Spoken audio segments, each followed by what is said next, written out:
অন্তর্বর্তীকালীন সরকারের প্রধান উপদেষ্টা ডক্টর মোহাম্মদ ইউনূসের সাথে সৌজন্য সাক্ষাৎ করেছে পাকিস্তানে ঐতিহাসিক টেস্ট সিরিজ জয়ী বাংলাদেশ ক্রিকেট দল। পাকিস্তানের মাটিতে ঐতিহাসিক টেস্ট সিরিজ জয়ের পর বাংলাদেশ জাতীয় ক্রিকেট দলকে শুভেচ্ছা জানিয়েছিলেন প্রধান উপদেষ্টা। এবার নিজের কার্যালয়ে পুরো দলকে স্বাগত জানান এবং এই জয়কে ঐতিহাসিক বলে আখ্যা দেন। তিনি বলেন, জাতীয় ক্রিকেট দলের এ জয় পুরো জাতিকে গর্বিত করেছে। সিরিজ জয়ের পর অধিনায়ক শান্তর সাথে ফোনযোগে কথা বলেছিলেন ডক্টর ইউনূস।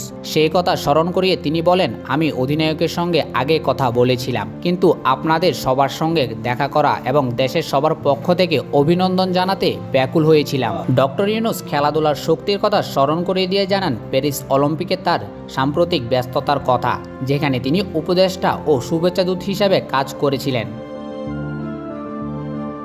বাংলাদেশ অধিনায়ক শান্ত প্রধান উপদেষ্টাকে ধন্যবাদ জানিয়ে বলেন, প্রত্যেক খেলোয়াড়ই এখানে আসতে পেরে খুশি, এটি আমাদের অনেক অনুপ্রাণিত করবে। এ সময় ক্রিকেটারদের সাথে উপস্থিত ছিলেন যুব ও ক্রীড়া মন্ত্রণালয়ের উপদেষ্টা আসিফ মাহমুদ সজীব ভুঁইয়া, বিসিবি সভাপতি ফারুক আহমেদ, পরিচালক নাজমুল আবেদিন ফাহিম ও প্রধান নির্বাহী নিজাম উদ্দিন চৌধুরী সুজন।